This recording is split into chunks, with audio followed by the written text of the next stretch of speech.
Hello guys, तो स्वागत है आप सभी का पीएस एक्सप्लेन चैनल में। तो लास्ट एपिसोड में हमने देखा था टोनी ने ईहान के लाइव स्ट्रीम के ऊपर 26 बिलियन की सुपर चैट कर दी होती है। जब ईहान परफॉर्म कर रही होती है तभी कियानी ईहान को बोलती है, सिस्टर ईहान आपको पता है आपके लाइव स्ट्रीम के ऊपर सीईओ टोनी ने ना 26 बिलियन का सुपर चैट करा है। ईहान बोल रही होती है, क्या 26 बिलियन का सुपर चैट? इतना बड़ा अमाउंट ना कम नहीं होता। यहाँ पे मेरे अलावा ना 120 स्ट्रीमर्स और परफॉर्म कर रही है, जिनमें वुशुआंग और बाकी सारे लोग भी है, लेकिन टोनी ने ना सिर्फ और सिर्फ मेरे स्ट्रीमिंग के ऊपर ध्यान दिया। इसका मतलब क्या वो मेरे को स्पेशल अटेंशन दे रहा है? तभी जो ईहान की अफेक्शन होती है वो 95 पॉइंट तक पहुंच जाती है और टोनी को रिवॉर्ड के तौर पे 2.6 बिलियन डॉलर्स और 60 स्टर्निंग पॉइंट मिल जाते हैं। टोनी सोच रहा होता है, फाइनली मैंने वक्त रहते हुए ना ये काम कर लिया। अगर मैं ईहान के ऊपर एक भी पैसे खर्च नहीं करता, उसकी अफेक्शन 95 पॉइंट हो जाती ना, तो मेरे को बहुत ही बुरा लगता। अब मैं जागी को बोलूँगा कि वो अपने ऐप के अंदर ना सुपर चैट के टैब को थोड़ा सा बड़ा करे। सबसे बड़ा सुपर चैट हम एक बार में ना सिर्फ और सिर्फ 1 बिलियन का कर सकते हैं।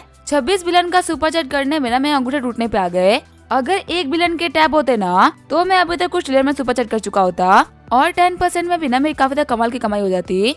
चलो, वैसे भी ईहान कौन सी आखिरी लड़की है जिसके ऊपर मैं पैसे खर्च कर रहा हूँ? ऐसी बहुत सारी लड़कियां आने वाली है जिनके ऊपर मैं पैसे खर्च करने वाला हूँ। अगर मैं अभी भी टैब को बड़ा करवा दूंगा ना तो मेरे को बहुत सारा फायदा हो ही जाएगा। वैसे भी मेरे सिस्टम के अकाउंट के अंदर तो इन्फिनाइट मनी है। अब ये मेरे ऊपर है कि मैं कितना लॉस करवा सकता हूँ और कितने पैसे निकलवा सकता हूँ। अभी टोनी वहाँ पे सब कुछ सोच ही रहा होता है, तभी जो कियानी होती है उसको वहाँ पे नोटिस कर लेती है। कियानी सोच रही होती है, बंदा है तो कैमरा में, लेकिन देखने में ना कैमरा में लग नहीं रहा। मेरे को ऐसा क्यों फील हो रहा है कि मैंने इस बंदे को कहीं ना कहीं तो देखा है। दिखने में नहीं पता टोनी जैसा दिख रहा है। फिर वो टोनी के पास जाते उसको पहचान लेती है। चिल्लाते हुए कियानी बोल रही होती है, मिस्टर स्टार्क आप यहाँ पे? मुझे मेरी आंखों पे ना बिलीव ही नहीं हो रहा। मेरे आइडल जो कि रोज मेरे सपने में आते हो आज मेरे सामने है, और आपको पता है कल तो आप मेरे सपने में ना यही सेम कपड़े पहन के आए थे। आपको सामने देखने के बाद ही मेरे को बिलीव नहीं हो रहा ना कि आप मेरे सामने खड़े हो। क्या मैं आपको टच कर सकती हूँ? टोनी बोल रहा होता है, नहीं बिल्कुल भी नहीं। बाकी सारी लड़कियां बोल रही होती है, वह टोनी कितने कमाल के है ना, उन्होंने कितने प्यार से कियानी को टच करने से ही मना कर दिया। वो अपना स्टैंडर्ड दिखा रहे हैं कि कियानी से लड़कियां उनको टच भी नहीं कर सकती, और पहली बार किसी ने किसी लड़की को टच करने से मना किया होगा और लड़की इतनी खुश हो रही होगी। काश उन्होंने कियानी की तरह ना हम लोग को ही मना किया होता। उनके मुँह से कुछ भी सुन के कितना अच्छा लगता ना।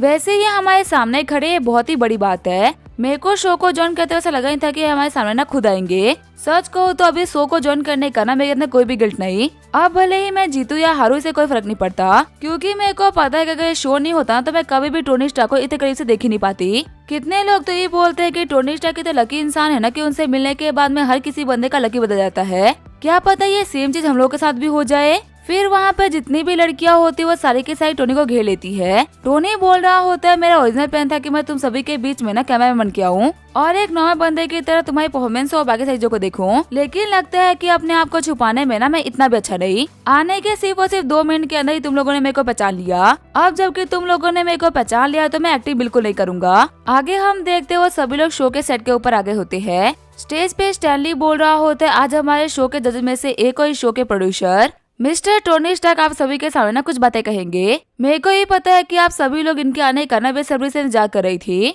अभी आप लोग को बताने वाले हैं कि शो में आगे जाने के लिए आप किन किन तरीकों का यूज कर सकते हो और आखिर आगे शो के अंदर ना क्या क्या चेंजेस होंगे। टोनी बोल रहा होता है, तुम लोग को तो पता ही है कि मैंने शो क्रिएट किया है और मैं तुम्हारे जजेस में से एक हूँ। सबसे पहले मैं यहाँ पे तुम सभी लोगों का अटेंडेंस लेने वाला हूँ, जिसकी वजह से मैं तुम सभी लोगों के बारे में जान पाऊंगी किसका नाम क्या और किसे क्या स्टेट्स है। ठीक है, फिर मैं जब भी तुम लोगों का नाम लूँ ना फटाफट से खड़े हो जाना। खुश होते हुए सारी लड़कियां बोल रही होती है, हमें लग रहा है ना कि यहाँ पे कोई स्कूल ड्रामा चल रहा हो। हम सभी को ना इस तरीके से प्रेजेंट बोलना होगा। हो सकता है कि वह टोनी को स्कूल ड्रामा बना रहे हो, और जो भी यहाँ पे सही तरीके से प्रेजेंट बोलेगा ना उसको वो अपने आगे ड्रामा या फिर मूवी में ले ले। काश वह टोनी की नजर हम लोग के ऊपर पड़ जाए, अपने ड्रामा के लिए ना हम लोग को ले ले। सबसे पहले टोनी नाम लेता है लूक कियानी। तभी जो कियानी होती है वो खड़े होते हुए प्रेजेंट बोलती है। टोनी बोल रहा होता है, सिस्टम इसको ना टारगेट लिस्ट में बाइंड करो। तभी सिस्टम बताता है, होस्ट माफ करेगा लेकिन इसको बाइंड नहीं कर सकते। आपका अल्टीमेट गोल होता है कि आपके लड़की को अफेक्शन को ना 95 पॉइंट तक पहुंचाना है, और जिस लड़की को आप बाइंड करने की बात कर रहे हो ना उसका अफेक्शन तो ऑलरेडी 95 पॉइंट्स है। मैं इस लड़की को बाइंड तो नहीं कर सकता, लेकिन मैं आपको रिवॉर्ड के तौर पे 50 स्ट्रेंथ पॉइंट दे सकता हूँ। अगर आपको किसी लड़की को टारगेट लिस्ट में डालना है ना तो आपको किसी लो अफेक्शन वाली लड़की को ढूंढना होगा, जिसका अफेक्शन आपको लेके 0 या फिर उससे भी कम हो। जितना कम अफेक्शन होगा ना आपको उस लड़की के बदले में फ्यूचर में उतने ही रिवॉर्ड मिलेंगे। खून खांसते हुए टोनी बोल रहा होता है, कभी कभी लगता है ना कि इतना फेमस होना बेकार ही है। मैंने इस शो के ऊपर इतना खर्चा किया था अपने टारगेट लिस्ट में लड़कियों को जोड़ने के लिए, पर अब जाके मेरे को पता चल रहा है कि इनमें से तो कोई मेरे काम ही नहीं आने वाली। वैसे एक सेकंड रुको, मैं हार नहीं मान सकता। मैं मानता हूँ इस लड़की को मैंने टारगेट लिस्ट में जोड़ने की बात करी, ना ही मैं उसे कभी मिला हूँ, ना ही मैंने कभी उसको पढ़ाने का ट्राई करा है। उसके बाद भी इस लड़की का फैशन 95 पॉइंट निकल गया। पर ये सेम चीज बाबा तो नहीं हो सकती ना। हो सकता है कि लड़की मेरे को पसंद करती हो, लेकिन हर एक लड़की मेरे को पसंद करे ये इम्पोर्टेंट तो नहीं ना। हो सकता है कि शो में कोई लड़की हो जो कि ज्यादा डिजर्व करती हो और उस लड़की को ना उतना रिकॉग्नाइज नहीं किया जा रहा, इसी वजह से उसको मेरे ऊपर काफी ज्यादा गुस्सा रखा हो। मुझे ना ऐसी लड़की के ऊपर ध्यान देना जिसका ना मुझे लेके अफेक्शन बहुत ही कम है। यहाँ पे 120 लड़कियां बैठी हुई है, यहाँ पे कोई तो होगी जिसकी अफेक्शन मेरे को लेके बहुत ही कम होगी। चलो मैं हार नहीं मानता, अपने काम को कंटिन्यू करता हूँ। फिर टोनी सेकंड नाम लेता है चैन तियान तियान का। सिस्टम बता रहा होता है होस्ट इस लड़की को बिना टारगेट लिस्ट में जोड़ना बिल्कुल इम्पॉसिबल है, क्योंकि जो इसकी अफेक्शन है ना आपको लेके वो बहुत ही ज्यादा हाई है। इसकी अफेक्शन तो 96 पॉइंट्स है। इसके लिए भी मैं आपको सिर्फ कुछ रिवॉर्ड पॉइंट दे सकता हूँ और कुछ नहीं कर सकता। इतने हाई अफेक्शन वालों को लिस्ट में लेने का ना कोई फायदा नहीं। टोनी बोल रहा होता है चलो कोई बात नहीं, मैं सेकंड टाइम फेल हुआ हूँ, लेकिन कोई ना कोई तो होगा इसका अफेक्शन कम होगा। फिर टोनी शी मैगडन का नाम लेता है, लेकिन उसे ही बाइंडिंग फेल हो जाती है। एक एक करके टोनी बहुत सारे लोगों का नाम लेता है, लेकिन सभी की बाइंडिंग फेल ही हो रही होती है। टोनी सोच रहा होता है मैं 119 कंटेस्टेंट का नाम ले चुका हूँ और सभी से जो बाइंडिंग थी ना वो फेल ही हो गई। मेरे को समझ में नहीं आ रहा कि आगे इतनी लड़कियों का अफेक्शन इतना हाई कैसे हो सकता है। 120 में से 5 सीट तो मेरी पुरानी लड़कियां ही खा चुकी है और बाकी सारी लड़कियों के अफेक्शन भी ना उन्हीं के बराबर की है। मेरे को तो खुद ही अपने ऊपर भरोसा नहीं हो रहा कि मैंने किसके ऊपर ट्राई मारा है और किसके ऊपर नहीं मारा, क्योंकि ईहान और वुशवांग की तरह ही तो बाकी सारी की भी अफेक्शन है। अब तो मैं इतना डिसअपॉइंट हो चुका हूँ ना कि मेरे को इस लड़की से तो कोई उम्मीद भी नहीं। पर अगर फिर भी मैंने कहा है तो मेरे को तो इसका नाम अनाउंस करना ही पड़ेगा। फिर टोनी आखिरी नाम अनाउंस करता है नी वैन क्यू। तभी जो हमारी डूम्सडे होती है वो खड़ी हो जाती है। सिस्टम बता रहा होता है होस्ट आपके टारगेट लिस्ट में नी वैन क्यू को जोड़ा जा रहा है। एक बार इस लड़की की अफेक्शन 95 पॉइंट को क्रॉस कर जाए उसके बाद में आपके लिए लॉयल सिम बन जाएगी। आपको रिवॉर्ड के तौर पर मिलेगा 10% कैशबैक और 200 स्टैग्नी पॉइंट। साथ ही आपको स्किल के तौर पर मिलेगा hand to hand combat mastery, 6 अलग तरीके के असैसिनेशन स्किल, 2 अलग अलग तरीके की वेपन मास्टरी, 16 लैंग्वेज के अंदर प्रोफिशिएंसी, एडवांस हैकिंग स्किल और गॉड लाइक स्टिल्थिंग, एक्टिंग, डांस और सिंगिंग के अंदर बिना आपको मास्टरी मिलेगी। साथ ही आपको फिजिक्स और केमिस्ट्री के अंदर ही मास्टरी मिलेगी। टोनी सोच रहा होता है आखिर ये क्या है। मैंने आज से पहले काफी सारे लोगों को टारगेट बनाया है, लेकिन इतने कमाल के स्किल्स तो मेरे को आज से पहले कभी भी नहीं मिले। ये लड़की 2 अलग अलग तरीके के वेपन मास्टरी जानती है और किसी भी टाइप के गन को यूज करने में ना ये पूरी तरीके से प्रोफिशिएंट है। 16 लैंग्वेज तो मैं सिस्टम के साथ याद नहीं कर सकता और इसको बिना सिस्टम के 16 लैंग्वेज आते हैं। सबसे कमाल की बात तो ये है कि बाकी लड़कियों की तरह ना इसके पास में सिर्फ स्किल्स ही नहीं है, बल्कि इसने इन सारी स्किल्स में ना मास्टरी कर रखी है। इसी वजह से मेरे को भी ना इन सारी स्किल्स की मास्टरी मिल रही है। मैंगमैन की वजह से मेरे को हैकिंग तो आती थी, लेकिन इस लड़की की वजह से ना मेरे को एडवांस हैकिंग मिल रही है। आखिर लड़की किस चीज से बनी है? इसने इतनी कम एज के अंदर सब कुछ कैसे गेन कर लिया? अगर मैं सच कहूँ तो बिना सिस्टम के तो मैं भी सब कुछ गेन नहीं कर पाता। वैसे अगर देखा है तो इसकी अफेक्शन मेरे को लेके ना -95 पॉइंट्स है। मैंने वुशवांग के बम के ऊपर थप्पड़ लगाई थी, फिर भी उसकी अफेक्शन सिर्फ और सिर्फ -80 पॉइंट था।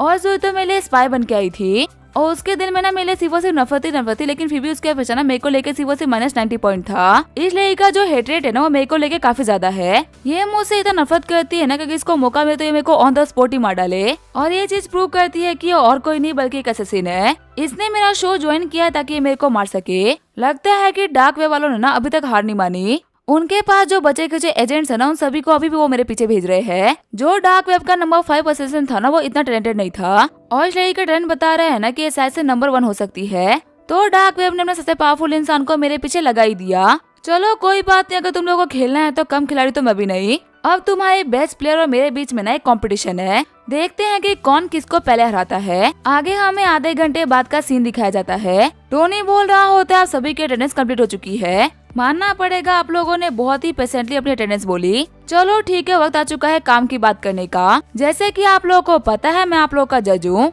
अभी तक ऑडिशन राउंड चल रहे थे, इसी वजह से जजेस नहीं आए थे, पर आगे के राउंड के अंदर हम लोग आपको स्कोर्स देंगे। उम्मीद करता हूँ कि आगे आने वाले शो के अंदर ना आप लोग काफी कमाल का परफॉर्म करोगे और मेरे को डिसअपॉइंट तो बिल्कुल नहीं करोगे। सबसे पहले जो मैं अनाउंस कर रहा हूँ वो है एलिमिनेशन राउंड। सिर्फ और सिर्फ आधे महीने के अंदर आप लोगों में से सिर्फ 60 लोग बचेंगे। आप लोग सोच रहे होंगे कि एलिमिनेशन इतना फास्ट क्यों किया जा रहा है। नॉर्मली जिन भी शो की टीआरपी ज्यादा होती है उनको तो खींचा जाता है, लेकिन हमारा शो जो कि ऑडिशन में ही नंबर 1 पे आ चुका है, उस शो के अंदर इतनी फास्ट एलिमिनेशन क्यों की जा रही है? तो इसका साफ साफ आंसर ये है कि लोगों को टॉप पे जाना आता है और हम लोग को टॉप पे रहना आता है। अगर आप लोगों में से कोई एलिमिनेट भी होता है तो इसका मतलब ये नहीं है कि करियर खत्म हो जाता है। इसका सिर्फ और सिर्फ यही मतलब है कि आप शो के अंदर ना आगे नहीं जा पाओगे, लेकिन इसका मतलब ये नहीं है कि आप लाइफ में आगे नहीं जाओगे। आप लोगों ने टोनी स्टार्क के शो को ज्वाइन किया तो आप लोग कभी पीछे तो नहीं रहने वाले। और रही बात की एलिमिनेशन कैसे होगा, एलिमिनेशन के रूल्स क्या होंगे, वो आपको डायरेक्टर स्टैनली समझा देंगे। घबराया हुआ स्टैनली सोच रहा होता है गॉडफादर ने मेरे को फंसा दिया, एलिमिनेशन होगा वो भी 15 दिन के अंदर आधे लोगों को खत्म कर दिया जाएगा। ये तो कभी डिसाइड हुआ ही नहीं था, अभी तो सिर्फ और सिर्फ ऑडिशन खत्म हुए तो एलिमिनेशन की तो बात ही नहीं आती। और नॉर्मली ब्यूटी पेजेंट शो के अंदर ना सभी लोगों को मार्क्स मिलते हैं और सभी आगे आते हैं, लेकिन एलिमिनेशन का तो कॉन्सेप्ट ही नहीं बनता। सबसे बड़ी बात, अगर गॉडफादर को ये सब कुछ करना था तो उन्होंने मेरे को बताया क्यों नहीं। मैं इस शो का डायरेक्टर हूँ, लेकिन मेरे को नहीं पता कि कब क्या होने वाला है। वैसे एक सेकेंड रुको, ये पक्का से ना गॉडफादर की कोई ना कोई ट्रिक है जो कि शायद से मैं अभी नहीं समझ पा रहा, लेकिन ये ट्रिक ना हम लोगों को पक्का से और $1 बिलियन कमाएगी और काफी आगे लेके जाएगी। मेरा दिमाग इतना तेज काम नहीं करता कि मैं बॉस की बात को समझ पाऊँ। वैसे एक सेकेंड रुको, मैंने कुछ समय पहले बॉस से बोला था कि मेरे को सिर्फ एक मौका तो मिले, फिर मैं दिखाता हूँ कि मैं क्या कर सकता हूँ। अब बॉस ने मेरे को इमीडिएट टास्क दे दिया है कि मेरे को सभी लोगों को ना एलिमिनेशन राउंड के बारे में समझाना है। लगता है कि यहाँ पे सिर्फ लड़कियों का ही नहीं बल्कि मेरा भी टेस्ट ले रहा है कि मैं कितना कैपेबल हूँ। मेरे को बॉस को अपनी काबिलियत शो करनी पड़ेगी कि उन्होंने जो मेरे को काम दिया है ना मैं उसके काबिल हूँ। एक ऐसा एलिमिनेशन का तरीका निकालना होगा जो कि बहुत ही फेयर और अच्छा हो, 15 दिन में भी निकाले जाने के बाद बिना किसी को बुरा न लगे और ऑडियंस शो के खिलाफ ना हो।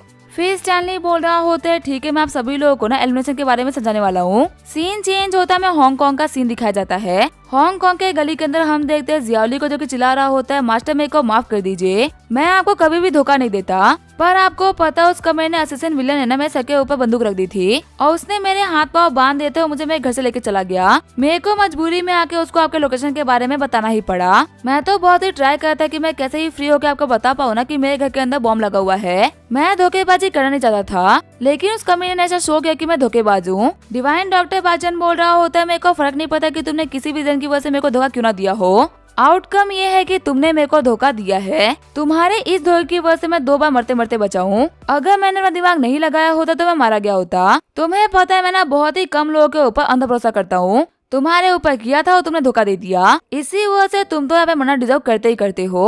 उस विलन ने तो पैसे लिए मेरे को मारने के लिए, तो वो तो अपना काम कर रहा है, लेकिन तुम जियाली मैंने तुमको जिंदगी भर पे किया है मेरा काम करने के लिए, और कमीने कहीं कि एक मौका मिलते तूने मेरे को धोखा दे दिया। फिर वो अपने डर का यूज करते हुए जियाली को खत्म कर देता है। गुस्सा करते हुए बाईचैन बोल रहा होता है आज मेरी हालत ना गली के कुत्ते की तरह हो गई है। पहले मैं जिस भी गली में आता था वहाँ के बड़े बड़े लोग मेरे को सलाम ठोकते थे, लेकिन अब तो ये हालत हो गई है कि मैं किसी भी स्टॉल में पैसे देके खाना खाने के लिए जा रहा हूँ ना तो वहाँ पे मेरे को भिखारी समझ के भगा दिया जा रहा है। मेरी कंडीशन इतनी बुरी हो चुकी है कि मैंने सपने में भी नहीं सोचा था। टोनी स्टार्क के सब कुछ ना सिर्फ और सिर्फ तुम्हारी वजह से हो रहा है, ना तुमने स्टेज को बुलाया होता और ना ही मेरी हालत ऐसी हुई होती। एक बार मैं फिर से ठीक हो जाऊं, उसके बाद मैं तुमसे हिसाब बराबर करूंगा। चाहे तुम दुनिया के किसी भी कोने में क्यों ना भागो, लेकिन मैं तुम्हें ढूंढ के मारूंगा। वहीं दूसरी तरफ टोनी बोल रहा होता है आप लोगों ने रूल सुन लिया है तो कैसा रहेगा क्या सभी लोग अपने अपने टैलेंट को मेरे को दिखाओ। खुश होते हुए सारी लड़कियां बोल रही होती है मिस्टर स्टार्क कैसा रहेगा कि टैलेंट दिखाने की शुरुआत आप ही करो। हम लोगों ने आपकी बहुत सारी वीडियोस देखी जिसके अंदर पियानो बजा रहे थे, और सच कहे तो हम लोगों ने इतना बेहतरीन पियानो बजाते हुए ना किसी को भी नहीं देखा। जब हम लोगों ने पहली बार आपका श्योर के चैटी डिनर का पियानो देखा था ना तब तो हम पागल ही हो गए थे। आपने उस टाइम पे ना के कमाल का पियानो बजाया था, क्या फिर से हम लोग के लिए बजा सकते हो क्या? आपको ऐसे लाइव पियानो बजाते हुए देखने का मौका ना हम लोग को फिर से तो नहीं मिलेगा। फिर बाकी सारी लड़कियां भी खुश होते हुए बोल रही होती है हाँ मिस्टर स्टार्क आप हम लोग के लिए इतना तो कर सकते हो ना, आप हमारे जज हम लोग को दिखाए ना कि आप कितने कमाल के हो। वह तो हम लोग को पता है कि आपने कितने बड़े बड़े काम कर रखे, लेकिन हम लोग को ना लाइव देखना है। कुछ लड़की आपस में बात कर रही होती है टोनी स्टार्क को लाइव पियानो बजाता हुआ देखना ना हमारे सपने की तरह है। सच में बिलीव नहीं हो रहा कि इस शो की वजह से हम लोग को कितनी कमाल कमाल की चीजें देखने को मिलेगी। पहली बात तो ये कि हम लोगों ने टोनी स्टार्क को ना इतने करीब से देखा अपने आप को सरप्राइज देते हुए, और दूसरा वो हमारे लिए पियानो बजाने वाले हैं। वैन क्यों सोच रही होती है मेरे को पता था कि यहाँ पे ना ऐसा कुछ तो होगा, इतनी सारी प्रिटी लड़कियां में बैठी हुई है और टोनी स्टार्क इन लोगों के सामने शो ऑफ ना करे से तो हो ही नहीं सकता। ऐसा नहीं है कि इस बंदे के अंदर टैलेंट नहीं है, ये बंदा टैलेंटेड है, लेकिन ये बात भी सच है कि इस बंदे के पास में जितना भी कुछ है ना ये सब कुछ दिखा देता है। अच्छी बात तो ये है कि मैंने पहले लड़कियों के दिमाग में डाल दिया था कि हम लोग ना टोनी स्टार्क को बोलेंगे परफॉर्म करने के लिए। इसी वजह से जैसे इसने शो ऑफ करने की बात करी ना बाकी लड़कियों ने इसको पहले ही पियानो बजाने के लिए बोल दिया, और वहीं मैंने इसके वेयर हाउस के अंदर रखे हुए पियानो के अंदर ना एक्सप्लोजिव फिट कर दिए। अभी जो यहाँ पे पियानो आया है ना ये वेयर हाउस से उठा के लाया गया है और इस पियानो के अंदर दबा के एक्सप्लोजिव रखे हुए है। अगर इस बंदे ने अपने जीन लॉक के 3rd लेवल को भी अनलॉक कर रखा है ना तो भी कोई फर्क नहीं पड़ता। मैंने इतना पावरफुल बॉम्ब इसके अंदर फिट किया है ना जो कि न्यूक्लियर बम से थोड़ा सा कम इफेक्ट डालेगा। एक बार के लिए अगर सुपरमैन खुद भी यहाँ पे आ जाए ना तो भी उसको दर्द होगा। तो फिर आखिर टोनी स्टार्क क्या ही चीज है, इसका मना तो बनता ही बनता है। टोनी बोल रहा होता है अब जबकि तुम लोग बोल रही हो तो मैं मना कैसे कर सकता हूँ। अब यहाँ पे पियानो भी आ चुका है तो मैं तुम लोग अपनी स्किल शो कर ही देता हूँ, ट्राई करूँगा कि मैं अपना बेस्ट कर पाऊँ। अब इसे क्या होगा हम देखेंगे नेक्स्ट एपिसोड में। तब तक के लिए वीडियो देखने के लिए थैंक यू।